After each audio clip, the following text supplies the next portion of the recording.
Hello, my friend. It's Bonnie Brindle, the Anxiety Avenger here, coming to you from the Practical Pilates 55 Plus community. I'm so glad you're here for our start. Today is our first video recording that you can use to begin your Pilates practice. Now, I just want to let you know a little bit about how Pilates came to be and why it works for me and can work so well for you. So during World War I, Joseph Pilates was interned on the Isle of Man, and he was among soldiers who were bedridden because of injuries and illnesses. And when he realized that they are not getting better just lying in a hospital bed, he understood that rehabilitation is what could help them rebuild themselves. So in those beds with those soldiers, he undid springs from underneath the beds that they were in and attached them in ways that made it possible for the soldiers to begin using them to strengthen and increase their flexibility. And so Pilates was born. When Pilates himself recognized that this was so helpful to these folks who were stuck, otherwise just atrophying in bed, basically, he developed a system and called it Contrology. And some years later, when he came to the United States, he started classes and studios in which he taught people to use the form called Contrology. We now call it Pilates after his last name, but there is still the very basic classical Pilates that was like the Contrology system that we practice all the time. And then lots of folks have added really fun, interesting, cool ways of developing the exercises into different directions, all of which can be really helpful. But what we're working on here today together is classical Pilates.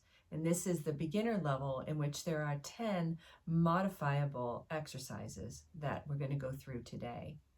And so I want to let you know that Pilates for me has been incredibly helpful to developing my own strength, flexibility, and balance.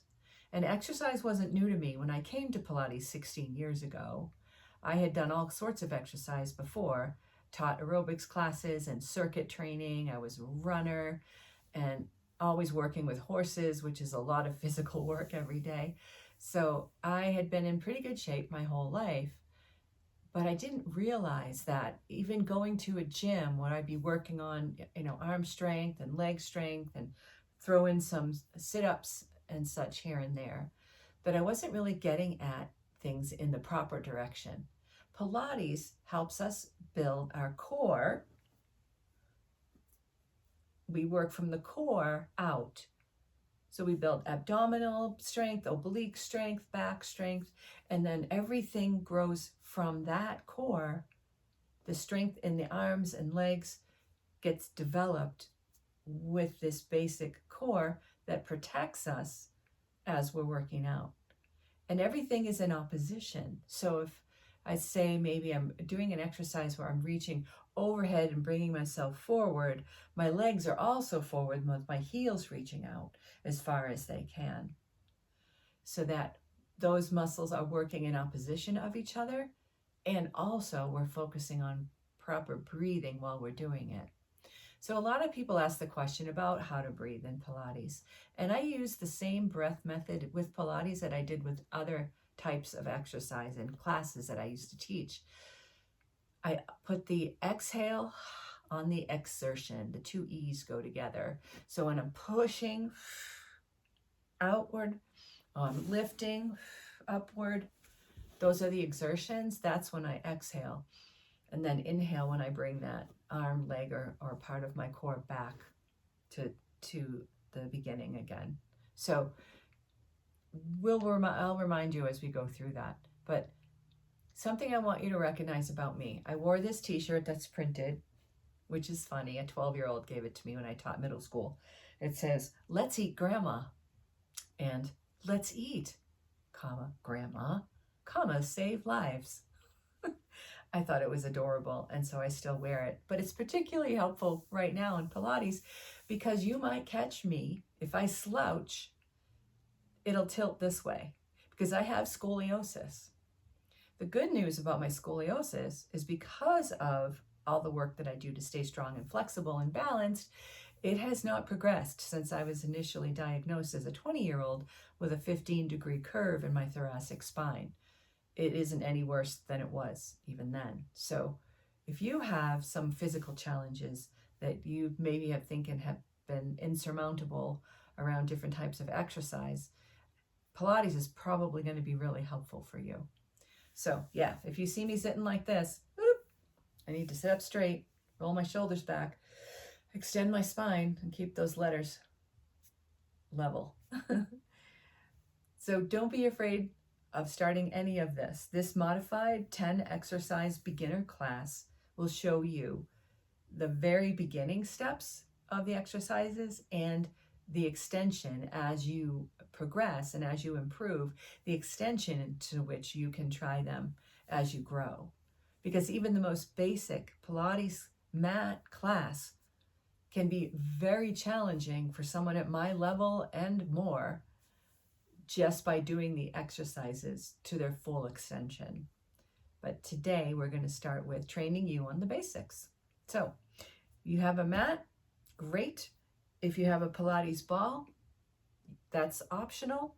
They can be very helpful to help train us when we are working on keeping our inner thighs together. It's kind of easy to do that, and we will avoid flopping out in an exercise. So if you can get yourself a Pilates ball, easy enough, cheap enough online, that can be really helpful. And you don't have to use it. You can also just bring your knees together when we're doing exercises that ask for that formation. There is also an exercise we'll do today called the roll up, which can be modified with something as simple as putting two belts, like you wear in pants, putting two belts together to make a long strap. Or if you have a stretchy band or something like that, you could also use that. But all that's absolutely required is a comfortable spot with a mat. So let's get started. Okay, our first exercise is the pelvic curl. So I'm going to be in this orientation where you can see my whole body, and lying back on the mat, you want to roll yourself down gently and your head to the floor and your feet on the mat so your knees are bent.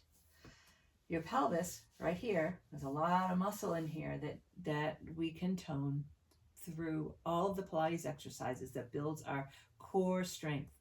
Core strength is essential for balance anytime, but certainly for those of us who are 55 and over, we really need to work on building this strength, flexibility, and balance as we move through the years ahead of us.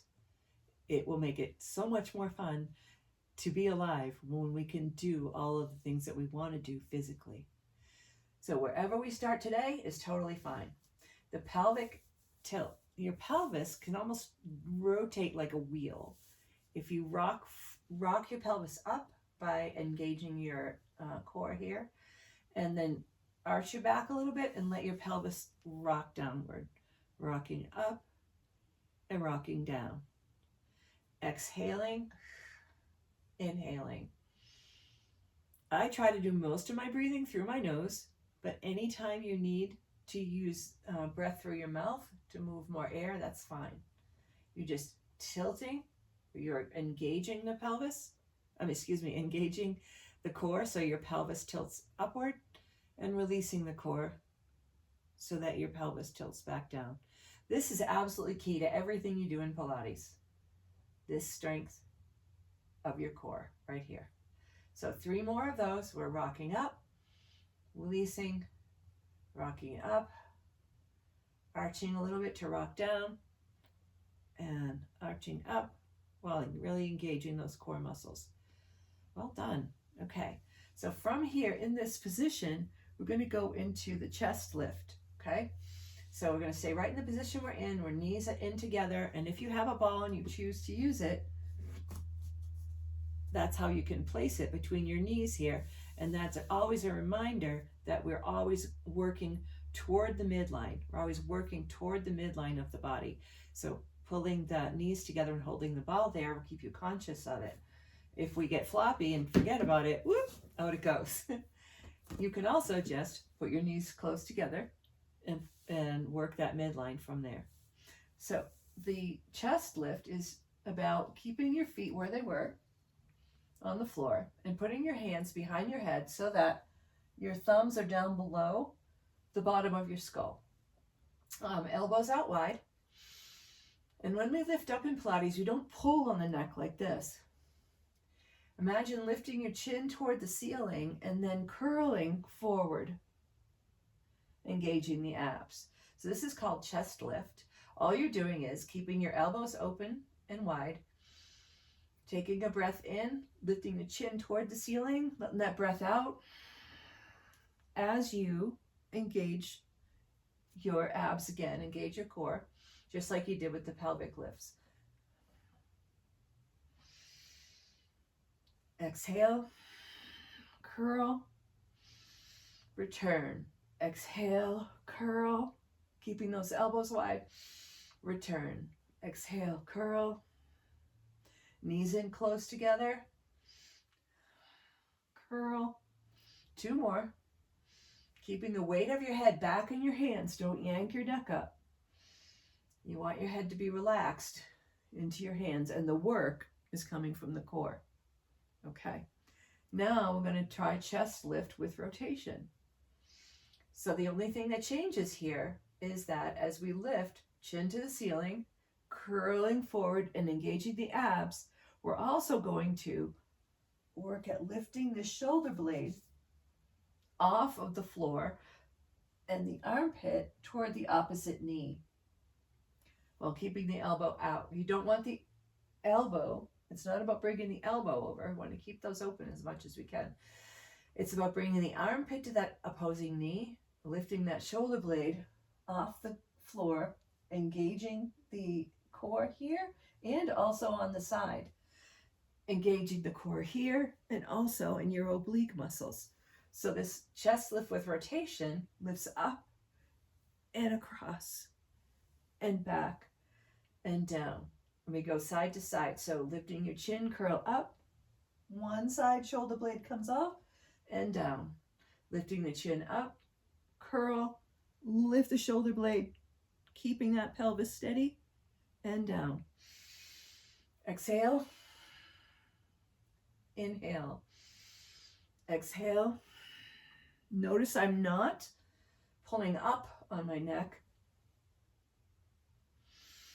I'm lifting my chin to the ceiling and then curling forward and lifting that armpit to the opposite knee, which rolls my shoulder blade off the floor. 2 more.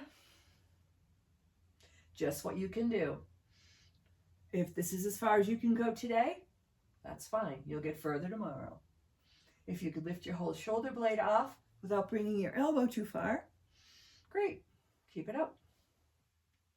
Okay.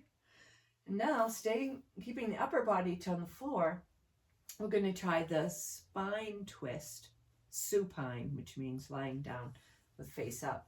So the spine twist has an exercise that we can do when we're actually sitting up with legs out straight. But for now, we're going to try it right here on the floor with knees bent. So one of the positions in Pilates, it's very common, is called tabletop. And that just means bringing your legs up so that your hips and your knees are at right angle. Just like that. That's the tabletop position. And for this spine twist, rather than having the arms next to each other on the mat, which we often do, they're going to be out to the side to help you balance. So if you have a ball, go ahead and put it between your knees to keep that midline connection. Otherwise, keep your knees together, arms out to the side, engaging your abs. All you're going to do here is keeping your abs engaged and your body quiet.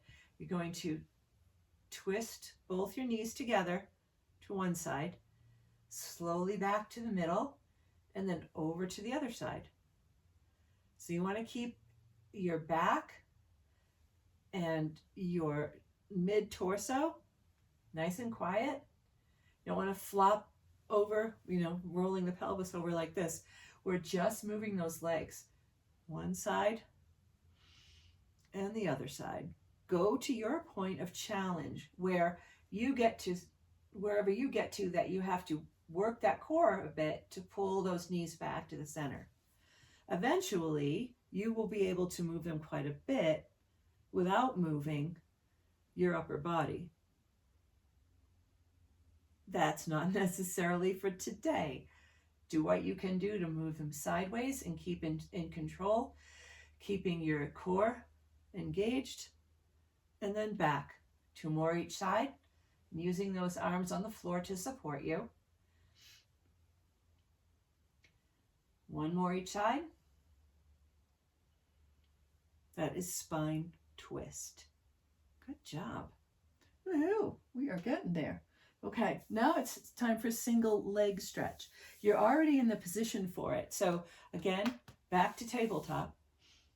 Right angle at the hip, right angle at the knee. And this time, we're going to grip one leg by the knee and ankle, and the other one goes out straight. So in this case, let's say you put your left leg out straight. Boop. Your left hand goes on your right knee. Your right hand goes to your right ankle, and lifting your chin and then rolling forward, curling yourself up to this position. If you're not comfortable keeping your head and neck up, it can go down anytime. It does not have to come up at all. And what we do here is switch and switch so that the left knee comes in with the right hand. The right knee comes in with the left hand. The elbows are out to the side. And that leg that's out is shooting out like a dart. Strong, pointed, single leg stretch. It's okay that your head stays down on this exercise. You're using your core. It's engaged. You're reaching out. So here's that opposition I mentioned. As you're reaching out with that leg like a dart, extending it as far as it'll go with your toe pointed, you're also pulling up and in on your core. You're pulling up and in on your core, knitting your ribs together. So your core is going this way while the leg is going that way, right? There you go. Creates opposition in your body and makes you work harder. And if you're comfortable with bringing yourself up, bring yourself up off your shoulder blades if you can. And 3 more. 1, 2, and 3. Excellent work. Woohoo! Time for the roll up, modified. So in this position, if you're comfortable with getting up just by rolling yourself to get up, fine. If you're not, here's a safe and comfortable way to get up from this position. Just roll yourself to the side, boop, and push yourself up. And there you are.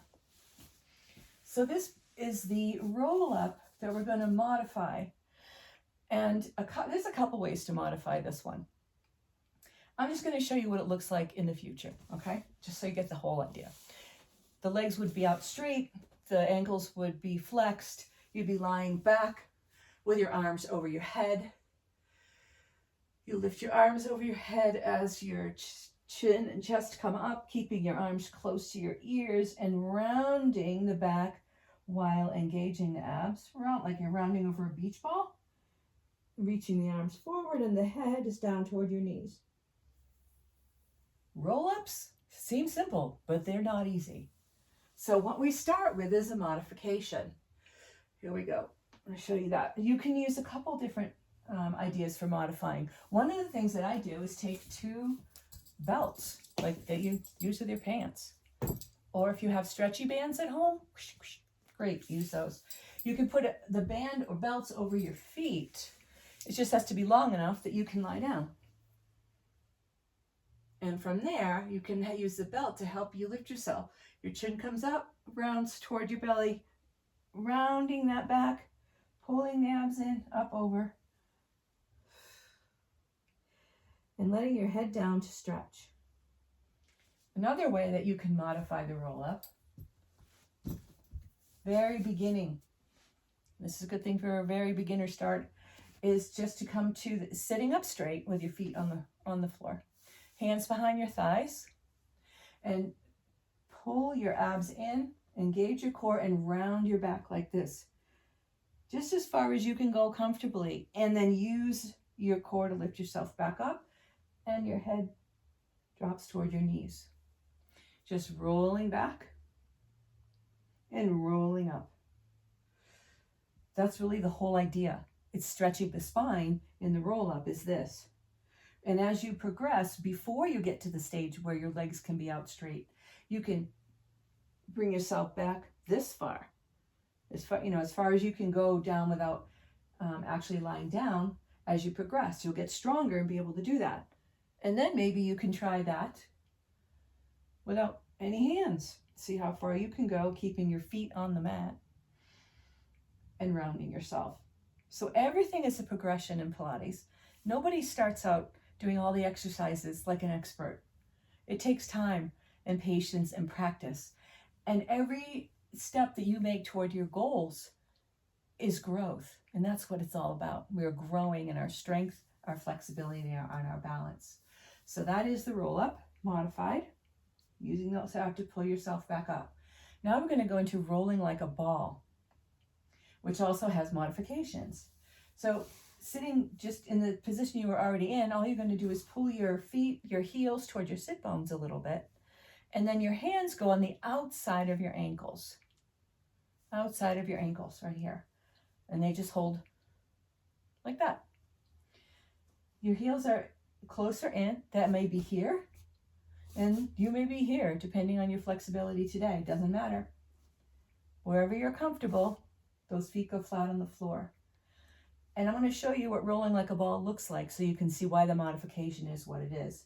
So I'm going to pull my heels in close to my sit bones. My hands are on the outside of my ankles, and I'm going to drop my head down between my knees like a ball. And then I'm just going to roll myself back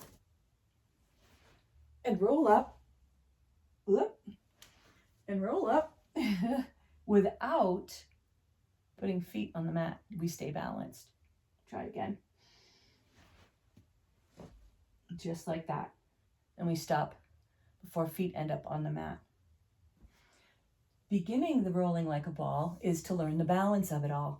So when your feet come in close, the work right now is to round the spine, bring your head down between your knees, bring your heels as close as you're comfortable to your seat bones, rock back just a little bit on your hip, and hold yourself. This is the challenge for right now. I'm not touching the mat. To hold yourself, not touching the mat. Looks easy, but it's not. And sometimes I'll do this and wiggle out, or I'll flop back and just pull myself back into this shape again. So it's whatever you can get toward this ball shape is just lifting up your heels off the floor and rounding your upper body and head in between your knees and balance it. As you start to progress, you might come back a little bit and then not be able to get up. And that's okay. Roll yourself up by grabbing the back of your thighs and come into position again. You might roll back, which is great for your spine, and get stuck. It's okay. Grab your thighs and pull yourself back up. Work at the level you're starting today, and progress will happen. A couple more exercises. So now that we're sitting here, we're going to lay back flat for leg circles, keeping the pelvis even and the core engaged. We're going to take one leg out straight and keep the foot flexed. The other leg, we're going to lift up to wherever you're comfortable. That could be a 90-degree angle or more for some people. Today, it is wherever you can be comfortable. So let's start maybe at a 45-degree angle. And again, we're using the core to lift that leg, not just the hip flexor, this core to pull it up. And in the leg circle, we either flex the foot or point the toe. Classically, I'm quite sure it's a foot flex, but I like to do both. So we'll start with the foot flex and that leg out, and it's just a small circle. and around. So you're crossing the midline, you're circling to the outside and back to the top, and we stop. There's a hard stop at the top. So it goes down, around, and up. Keeping the hips quiet. Keeping that core engaged. Keeping the ribs knitted together. Down, around, and up. And your hands on the floor, or your arms on the floor next to you can help your balance so you don't flop around like this. Down, around, and up. Your core and your triceps on the floor here, keeping you balanced. Then we go in the other direction. So since we're flexed, I'm going to point on this one. Down, around, and up. So this time it goes outside, around, crosses the midline, and comes back up with a hard stop. Down, around, and up. Down, around, and up. Do what you can while you're still able to maintain your core engagement. Later on, you'll be able to do it up here. And keep that leg on the floor quiet and the foot flexed. One more, and we'll switch. This time, my other leg is on the floor and the foot is flexed. I'm going to bring my left leg, in this case, to the top, wherever that lift feels comfortable for you today. Foot flexed, cross the midline, around to the outside a little bit, and up, keeping that core engaged. Down, around, and up. Down, around, and up. There you go. You got it. Nice. Yes. Okay. One more. And then we switch directions. And then I like to go pointed toe in the other direction. Down, around, and up. Down, around, and up. Keeping the hips quiet. Core engaged. Arms by your side. Help you balance. Eventually, you'll be able to come up here to do that and still keep that other leg flat on the floor with that foot, that ankle flexed, that foot is flexed. Two more. One and two. Well done. Whew, almost there. Bring that leg down carefully. And then we're going to stay sort of on the mat here. You slide yourself sideways a little bit and onto your side for side kick series basic. So in side kick series basic, we're straight out on the mat. You might bring your feet just a little bit toward you, one on top of the other. An advancement on this is to have the feet in a position where both your heels are together and the feet are apart. Excuse me, but we don't need to do that today. One foot on top of the other. And then choose how you're going to work your upper body. If you're going to come up on your shoulder, you need to stay up here, not let it do this. And also that means your torso needs to stay lifted, not let it do this. And it's not easy. I have to always remember myself. I tend to put my hand underneath there to help myself remember to lift up that torso. The option you have is to put that arm out straight and your head on top of it. You don't have to be up on your elbow. You can be lying on your upper arm, and that works just as well. So for side kick series, we are working on keeping one hip on top of the other, core engagement, like you have a corset on around your back and your front. The other hand that you're not leaning on is in front of you with the elbow at a right angle to help keep you from flopping about, help you balance. And you're going to lift that top leg with your foot flexed. Breathing out, you're going to reach forward, keeping your torso and your hips quiet. And then point the toe toward the back. Again, pointing the toe and reaching back is hard to do without falling over. So you really need to engage your core here and just go back as far as you can today. Flexed and pointed. Flexed and pointed. Nice and quiet in a smooth line. Later on, you'll be able to bring that leg at a right angle to the front and quite a bit further in the back, pointed. That is not for today. It's most important to keep your core engaged and your hips quiet while your leg is doing the moving. Flex front, point back. Two more. Flex front, point back. Excellent. That leg can come back on top of the other, nice and straight, and then we're going to do the side lift. So again, let's engage the core, one hip on top of the other, hand in front, and we're going to flex up and point down. Flex the foot and lift that leg straight up off the other, point down. You're using your oblique muscles here to lift that leg. And your core stays engaged. Flex up, point down. 2 more, point down. 1 more, way to go. And then all we need to do here is switch over. So we're already on our side. You can just push yourself up and flip over to the other side. Again, it is your choice to have your arm out straight with your head on top. Or if you're ready for the challenge of leaning on your elbow, this elbow has to stay supported and the torso needs to stay lifted. So in this case, one foot on top of the other. Okay, your hand in front of you. We're going to reach forward with a flex foot and point back with pointed toe, keeping the engagement and the hips one on top of the other. That lower leg stays straight. The one that's on the floor supporting stays straight with a flex foot. And we're going to flex front, point back. Good job. Now I'm starting to lose my torso. Did you notice it? Starting to go down like this a little bit. So I want to get myself back in position so that my head is coming straight off my spine. My ribs are staying lifted off the floor and I'm up off the elbow.